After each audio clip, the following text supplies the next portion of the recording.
I have lost my voice from too many planes and too many speeches. But I thought, what guy better to hang out with than John? Because he has a few things to say himself. I just do want to say congrats on the Phillies. And I did have a little post-traumatic stress landing because of the Eagles-Vikings playoff game. Yes, I did. Remember, we hosted you for the Super Bowl. Remember, you won. And I also am just excited to be back in Chester County. As you all know, maybe you know, Bob Casey is my best friend in the Senate. My favorite story about Bob is he once got a mood ring. And his sister, when he was in high school, and his sister said that it never changed colors. That's why we need John in the Senate, okay? And then I also am a big fan of your next governor, Josh Shapiro.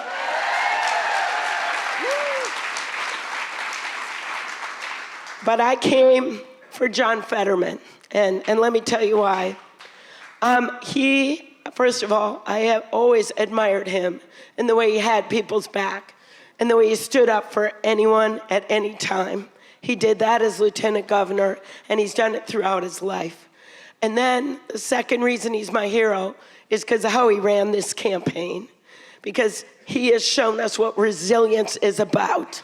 He has shown us what resilience is about.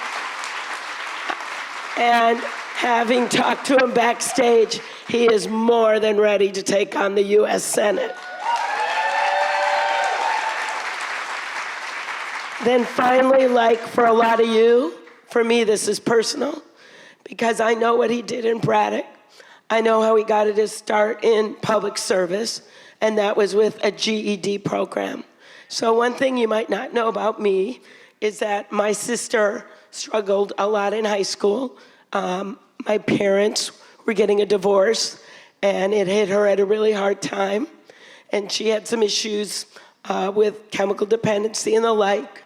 My dad, as you all know from the presidential, I told the story a lot. My dad had struggled with alcoholism his whole life. So my sister never graduated from high school in suburban Twin Cities. And she ended up moving down to Iowa, and she was in manufacturing for years and years. And another reason I love this guy. But you know what happened? She finally got the strength to go to a GED class. And she got her GED, and then she got a 2-year degree from a community college. And then she went on to get an accounting degree. And she has been employed ever since. So this is truly personal for me. So I am so excited because I get to ask a lot of the questions, maybe because I can't talk that well. But I have one first question that really John has captured the nation by talking about his stroke and how it has changed his life. And I would love to hear more about that, how it's affected you as a candidate. And you know, your opponent can say whatever he wants, but for me, it is a sign of total strength. And so I cannot wait to hear what you want to say about that. Thank you. Thank you so much. Yeah, it's the elephant in the room, having a stroke. In fact, let's also be very clear to everybody that's here. There's a monitor right now using captioning, so I can fully, understand everything in terms of from hearing. That what happened in that stroke was it was a couple days before the primary in May, and I was walking out of a Sheetz bathroom. A little more awkward than the Vikings, then it's Sheetz in this room, I guess. Lose some votes there, but I've always come down hard on the right side, like Sheetz over Wawa. But at any rate, walking out of the bathroom, and my wife, Giselle, who's everybody's favorite over than me. Team Giselle, who's not with me today, but anyway. And she's like, you having a stroke? Something's going on. And I'm like, no, that's nuts.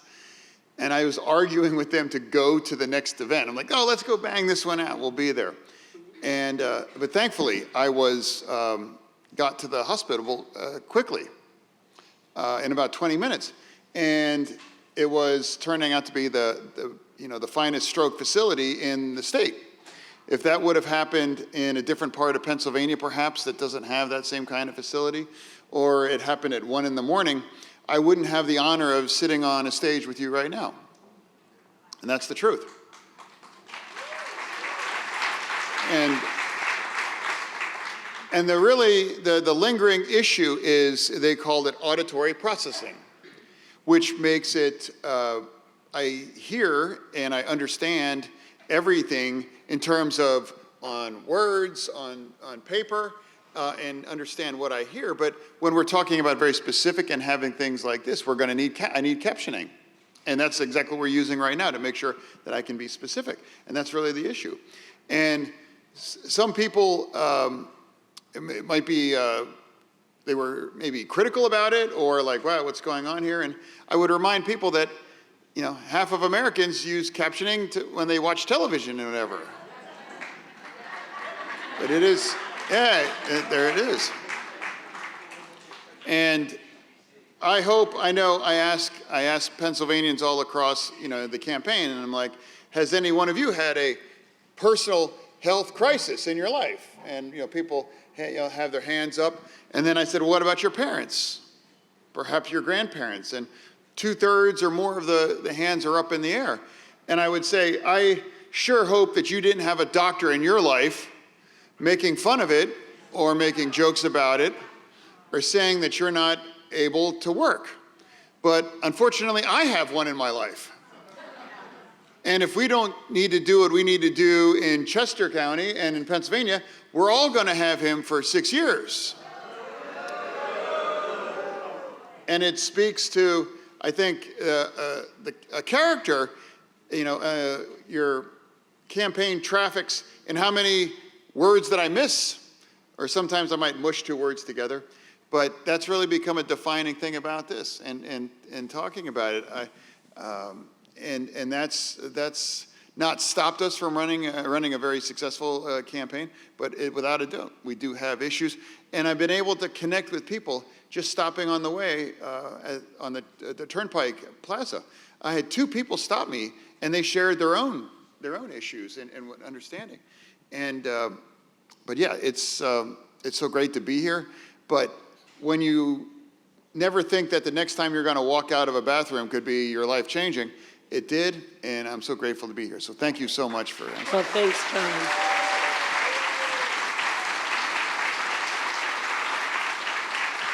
We are so grateful that you are here. And I will note that I chair the Rules Committee in the Senate. I know that sounds super intimidating.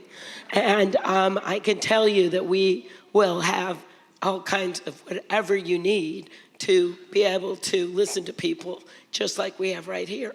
That's going to happen. And I'm also in charge of the dress code.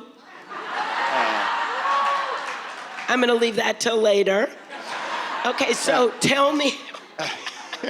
Yeah, I'll never understand. Like, I had a suit on a couple days ago, and that made news. What I'm like. Okay. All right, that doesn't make news on the Senate floor. Okay, so tell me what issues, when people come up to you, talk to you in Pennsylvania, what are they talking about? We're hearing a lot of them, different issues. It all varies. One of the things that first that it hits me, given what happened after the stroke, was healthcare. Healthcare, true. And to me, I always thought I was really in tune with being sensitive to healthcare and just how critical it is. But after healthcare saved my life, literally saved my life, And every person in Pennsylvania and in this country should have the same opportunities to have that kind of care when they need it.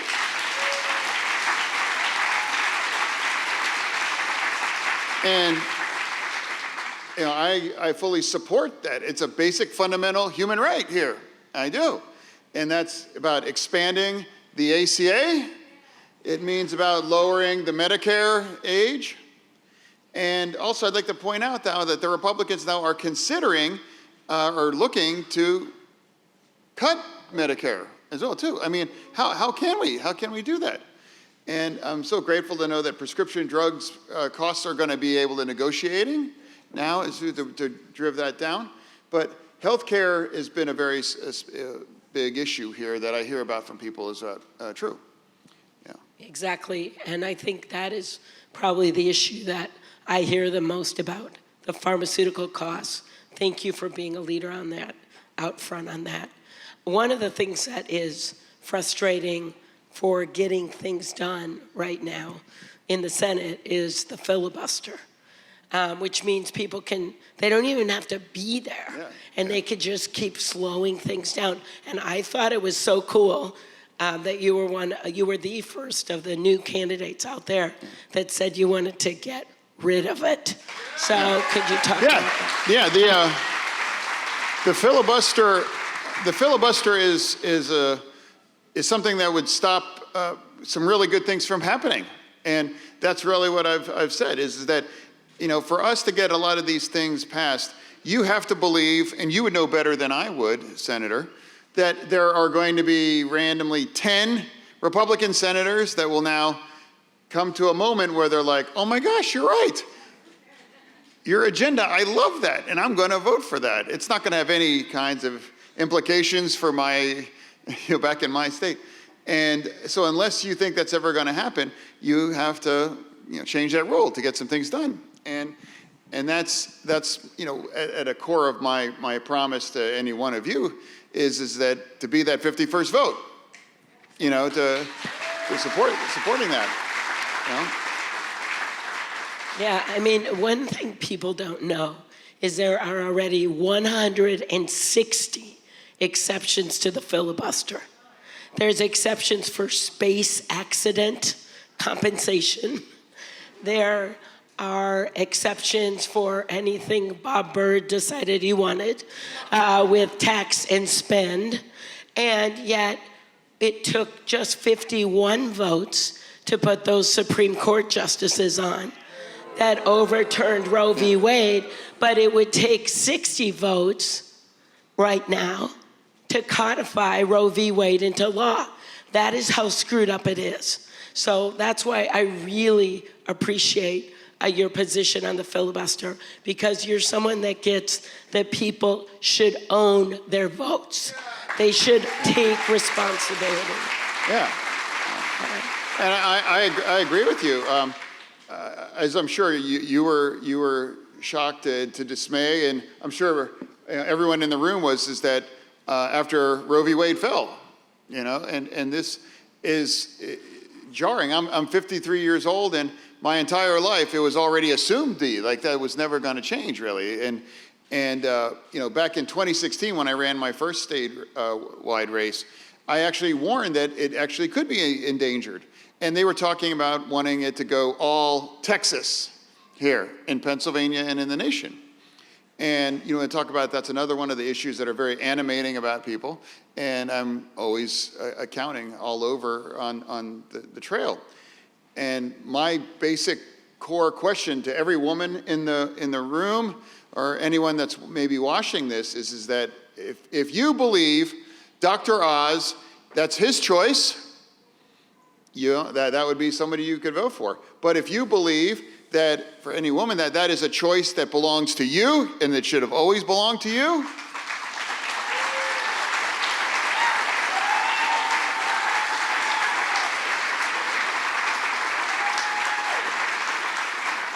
it's astonishing to me that anyone wouldn't include that just at any point. But if you do believe it's your choice, I certainly know that it's your choice, and that's the kind of person in this campaign that is going to lean in on that and join and to support it to whatever it takes to have my vote if that would be something that would help codify Roe v. Wade in the law and joining Senator. And that's my promise. And Dr. Oz celebrated when it went down. Dr. Oz rolls with Doug Mastriano. Yeah. And of course, you know, we all gave a big shout out to Josh Shapiro, who's going to be our next governor.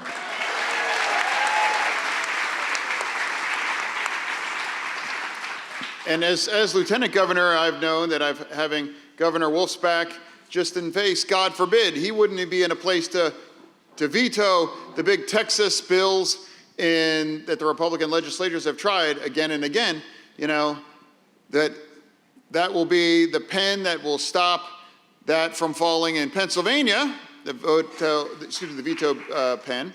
But with this nationally, that would be one of the things that I promised every one of you, to support it, to lean in on it. You're never going to ever look back and say, wow, he really changed his mind on that. Exactly.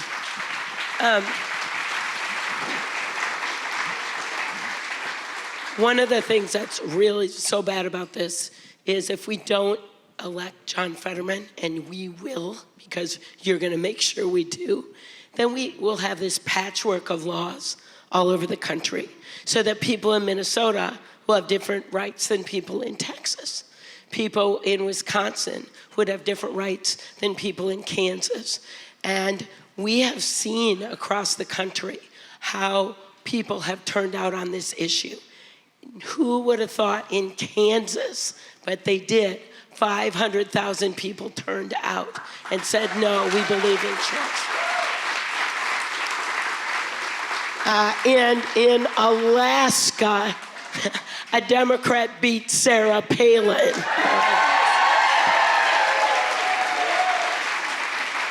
So the way I look at it, as what John said, is that, you know, you want to have women be able to make their own decisions about the health care, and you do not want Ted Cruz in the waiting room. So that's how I see it. Okay, so one of the things that has kept reverberating in this election, John, is that you announced your candidacy right after January 6th. And I gotta say, you know, I was on that day, I was walking at the end at 4 a.m. over that broken glass with spray painted columns on every side. And it was just Roy Blunt, the senator from Missouri, and me, and Vice President Pence. And we made that walk with the 3 pairs of women, the pages, with the mahogany boxes. And earlier that day, it had been a celebration, but at that moment, spray painted vulgarities over the glass. And in one of those boxes were the electoral votes for the state of Pennsylvania. And I vowed that day that we would allow democracy to prevail. And it did. And it did 2 weeks later in that beautiful blue sky when Joe Biden was announced as the president of the United States. But it didn't end with the bayonets and the bear spray. Since that time, we have election deniers running all over this country. And I would love to hear from you. It shaped my life, but how announcing right after January 6th shaped your work and your life as a candidate. Sure. They're actually not election deniers. They are, other than be insurrectionists on January 6th, but they actually were only denying the elections that they don't like the outcome, you know? They're selective election deniers. Every time we've had statewide ballot initiatives that they actually won, I never once ever remember them saying, let's double check and make sure that was right, okay? There might be some, and remarkable, they never had any questions in 2016 when Trump won Pennsylvania by 45,000 votes. Not one single Republican said, hey, this is rigged, this is outrageous. So it's very corrosive to democracy when if you don't like the outcome and you claim that it was rigged, or you claim it was cheating, or there's some conspiracy, and that is dangerous, and it's alarming.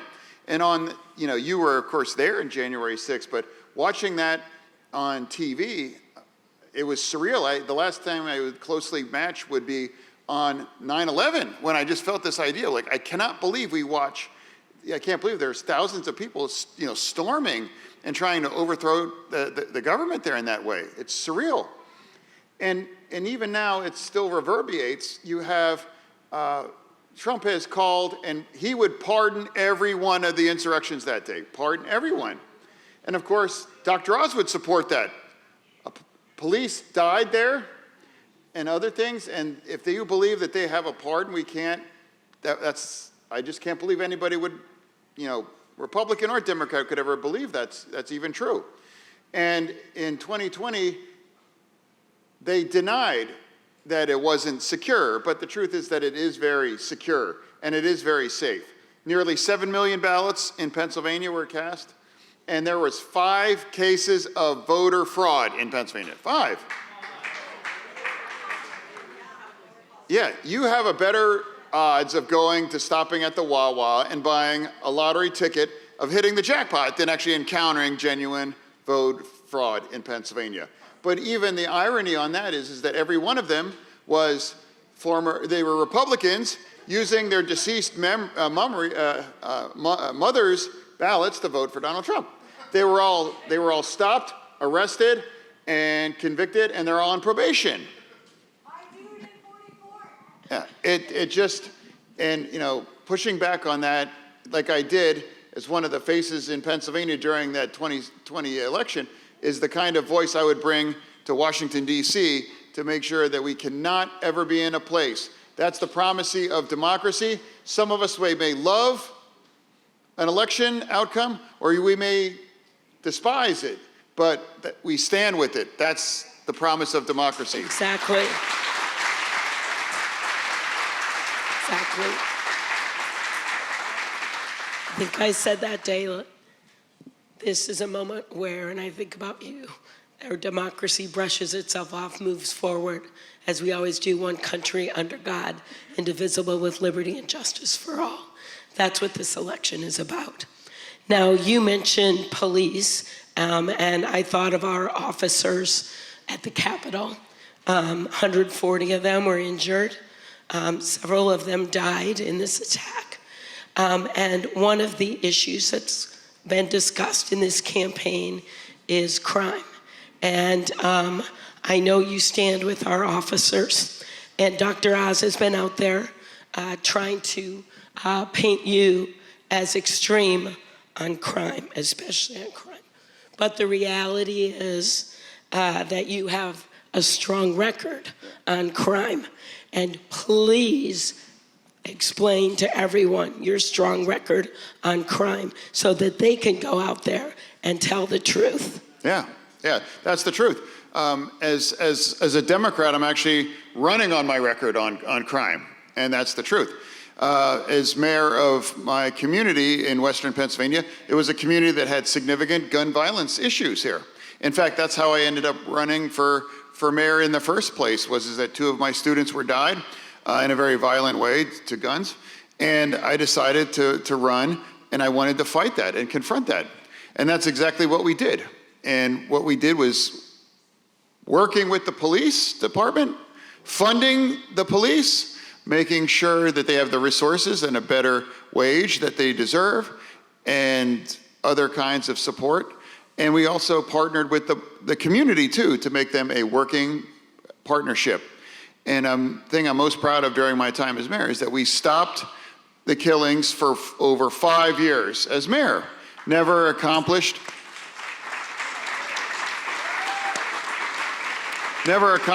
prior my time or since that I left to become lieutenant governor, because that's the record that I'm running on. Dr. Oz has never done one single issue towards crime. He uses it as a photo op. He shows up and pretends to care. And this is someone that never once spent a single idea about crime or fighting gun violence here. Here's somebody that doesn't take it so seriously that he doesn't support one single gun reform law going on on the bills out. You know, he doesn't stand for universal back checks. He doesn't support red flags. And he believes that you should have military-grade weapons in their arms. And I don't believe that's the case either. That's what I believe.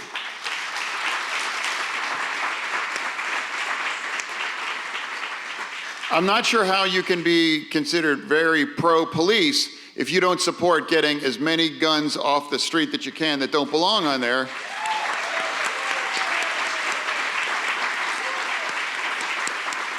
Make police more safe, it makes our community more safe. And I'm so proud to have the endorsement of Gifford's PAC as well, which is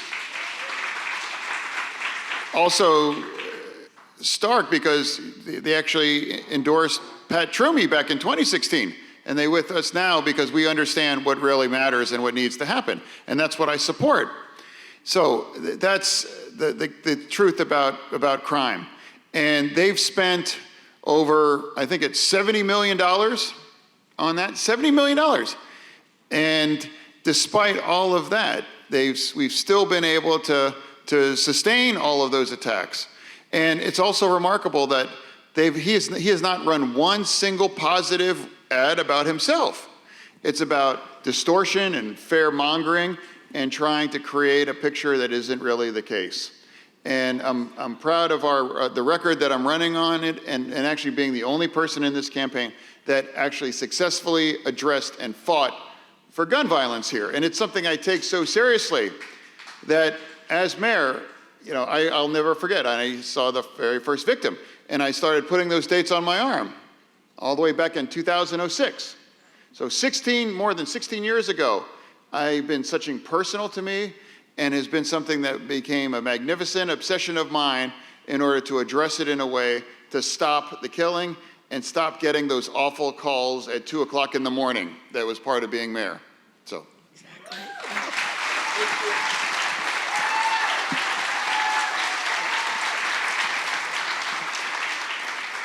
Thank you so much, John. And I think you see both sides in terms of you gotta go after criminals and you gotta fund police so they can do that, stand with our police.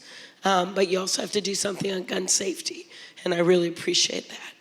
I also wanted to note, because we got started right away, Chrissy and a lot of her colleagues strongly supported a few weeks ago some big funding for funding local police. And you got to make sure you re-elect her as well. So,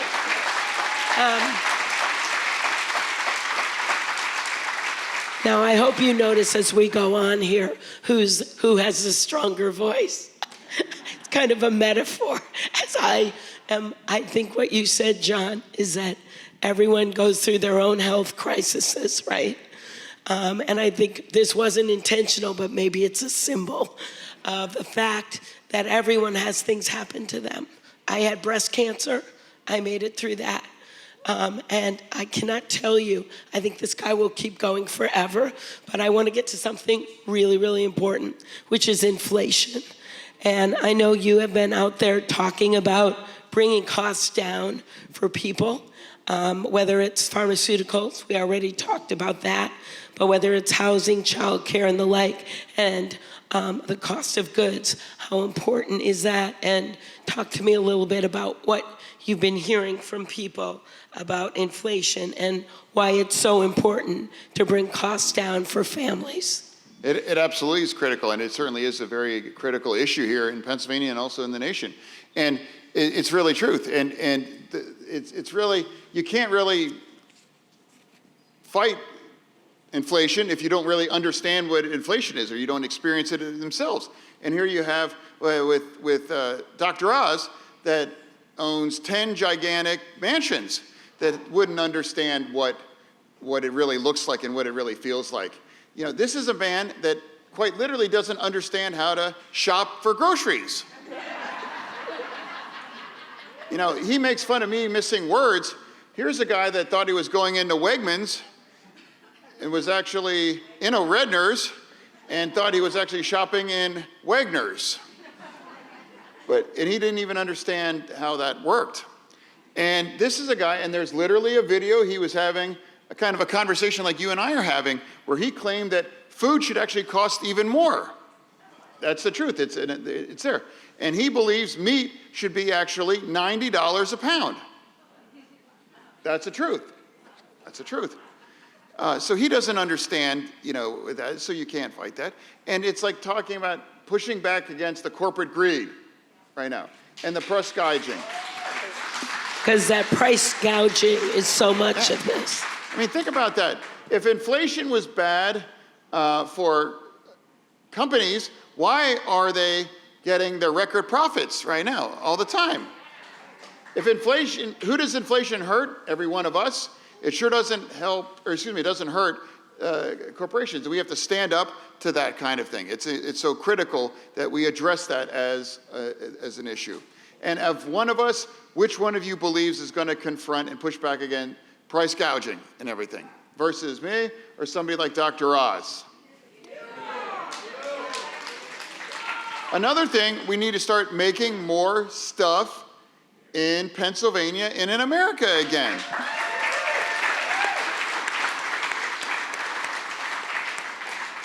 It's another truth of all of the merchandise Dr. Oz has sold all in his kind of career, if you want to call that. It was all produced in China. All of it. Now, if you really believe and you want to be hard on China and you want to make more stuff in America, but when in your own personal businesses you actually produced it all in China, do you believe that's going to be somebody that can address some of the inflation action as well? And also just simplifying our supply chains and making sure that we address these things. And also, I certainly would have voted for the Inflation Reduction Act. I certainly would have, but you had the honor of actually voting on that. And if there's any kind of insider senator in on that you'd like to add? It actually brings the debt down by over $230 billion, that bill. And yet Republicans voted against it. Bob Casey and Chrissy voted for it. And John Fetterman would have voted for it. It included my provision on Medicare negotiation to push the pharmaceuticals. 20 years ago, they got something written into law that banned negotiation for seniors on Medicare. Our veterans got negotiations, which they deserve, but the seniors deserve the same thing. And with the Inflation Reduction Act, not only did we take on climate change, we also took on the pharmaceuticals so that we can bring the costs down for prescription drugs. And when you look at the Trump tax cuts on that way back, they would simply enshrine those into law on the wealthy. And if you just saw what happened in Great Britain, what happened with the markets with Liz Truss, we don't want that to happen here, okay?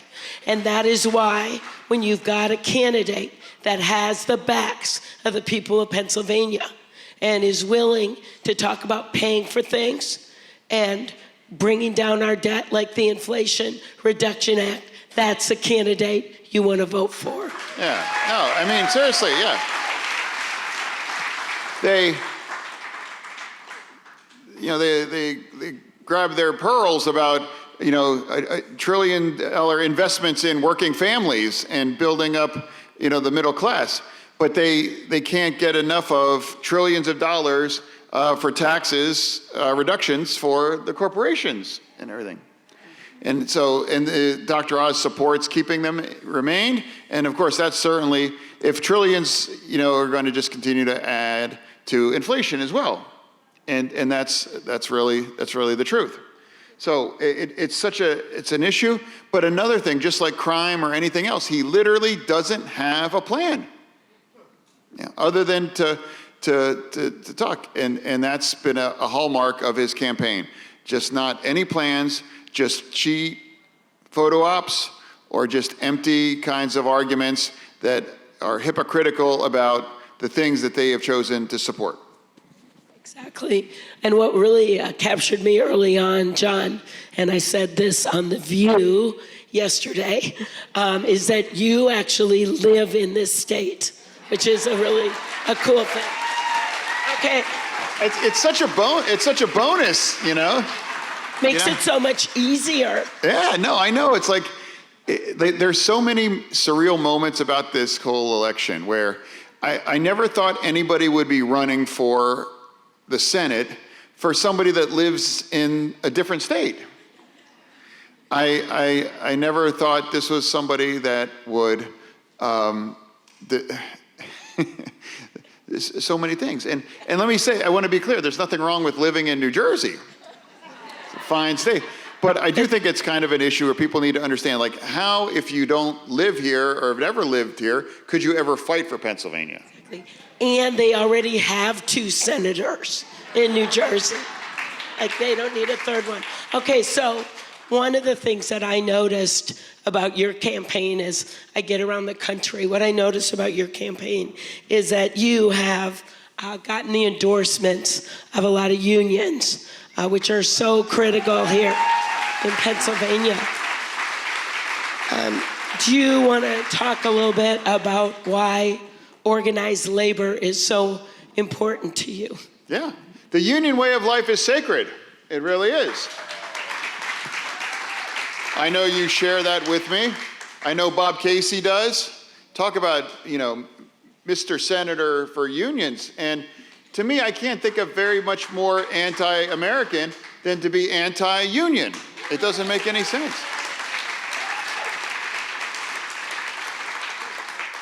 They built their communities, they built the state, they built a nation, they built the middle class, they even invented the weekend. We're all here. And they deserve to be a good wage that shares in the wealth that their hard work creates. And that's my commitment. Once again, I would absolutely support and would be thrilled to be able to be a vote that brings us the PRO Act a reality as well, true. For me, I wouldn't even be up here except for unions. My grandpa was an iron ore miner, and he worked 1,500 feet underground. He never graduated from high school, and he saved money in a coffee can to send my dad to a 2-year community college. He had 9 brothers and sisters. His parents died when he was young. They were really young as parents. And then he married my grandma, and they basically raised those 9 kids. And the youngest one, she was only 8, and she went to an orphanage in Duluth because they couldn't take care of her. And my grandpa said, I'm gonna take care of you. And 2 years later, he borrowed a car from his uncle, and he drove to Duluth, and he picked up Hannah, and he brought her back. Without unions that made those mines safe, I don't think I'd be here, because my grandpa and my dad still remembers the coffins in the Catholic Church for the miners, and every time the whistle would go off, they wouldn't know whose husband it was that died. That was my grandpa. Then my dad became a member of the newspaper guild, and my dad, I'm not gonna go back to sports, but I must. My dad became a sports writer, and he once wrote a book that is sadly still relevant today called Will the Vikings Ever Win the Super Bowl? Well, anyway, so he was a member of the newspaper guild. Then my mom grew up in Milwaukee with no money, and she came to Minnesota because they had stronger teachers' unions. So I am before you today as a granddaughter of a union member and the daughter of a union teacher, union newspaper man. And I know John, so there aren't that many of us right now in the Senate, honestly, that get that. And that's what I love so much about this guy. He gets that you don't just get someplace magically. He gets that in his own life. And you have this opportunity to put someone that gets that in the U.S. Senate. And judging from what I talked to him back there for a half hour, you've seen us on this stage. He listens more than about 60% of those senators. Like, he gets where people are coming from. So I want you to end here, but I just got to tell you, I didn't know you that well. We've met a few times when I come out here, and I'm a friend of Bob's. But I feel more strongly than ever that I want you in that United States Senate. So go ahead. Thank you. You want to close it out, John? Yeah, no, it's such an honor to share the same space with you. Thank you so much. And we all understand the stakes here in this race, and we all understand that they've spent more money, I think, out of any other race to try to take me out, bring us down. If I had $70 million, I could convince you we're thought to like the Vikings more than the Eagles, you know. So, because that's kind of where we're at. But we've been able to withstand all that and to actually survive and actually thrive. But it's going to be close.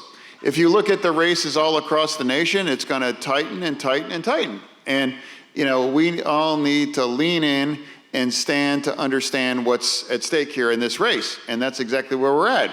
And we're having this conversation both here in Chester County and going all across Pennsylvania, whether it's Montco with over 3,000 fans, or 1,200 fans in Scranton, or 1,500 fans in Erie.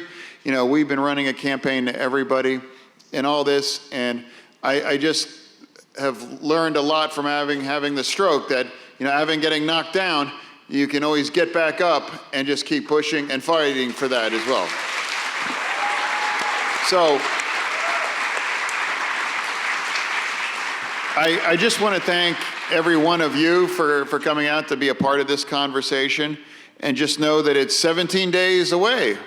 There's a lot that you can do if you'd like to do, but I'd be so grateful, and I just want to thank every one of you. And thank you, Senator. Thank you, John.